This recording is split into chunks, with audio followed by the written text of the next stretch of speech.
నమస్కారం అండి. రండి రండి. అయ్య గారు, మీ అల్లుడు గారు వచ్చారండి. ఏంటి సార్? ఎవరు వచ్చారని చెప్పావు? మీ అల్లుడు గారు వచ్చారని చెప్పారండి.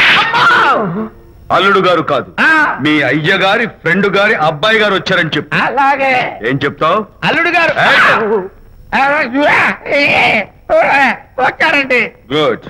ఏమిటి బాబు ఇలా వచ్చావు? చేతిలో ఆ కాగితాలు ఏమిటి? ఇలా కాగితాలతో వచ్చినందుకు నాకు బాధగానే ఉంది. వివాహం అనేది మనసుకు సంబంధించిన కాంట్రాక్ట్, వ్యాపారం అనేది మనీకి సంబంధించిన కాంట్రాక్ట్. వివాహ బంధంగా చెడిపోయేటట్టు ఉంది కాబట్టి ఫస్ట్ వ్యాపారం కాంట్రాక్ట్ రద్దు చేసుకుందాం అనుకుంటున్నారు మా నాన్నగారు. ఈ డాక్యుమెంట్స్ మీద సంతకాలు పెట్టండి. బాబు, ఏవో చిన్న చిన్న గొడవలు జరిగినంత మాత్రాన, ఏవో చిన్న చిన్న ప్రాబ్లమ్స్ వచ్చినంత మాత్రాన శాశ్వతంగా విడిపోవాలా? అవునండి, విడిపోవడం కన్నా వేరే మార్గం లేదు. సెకండ్ థాట్స్ ఏమి లేవా? No second thoughts. విడిపోక తప్పదు. జీవితం ఒక ఆట బాబు. ఇందులో ఫైనల్స్, సెమీఫైనల్స్ అని రెండుంటాయి. పోనీ ఇవి సెమీఫైనల్స్ అనుకుందామా? నో, ఇవే ఫైనల్. ఇంకొక మ్యాచ్ ఏమి ఉండదా మహానుభావ? ఇదే లాస్ట్ అండ్ ఫైనల్ మ్యాచ్.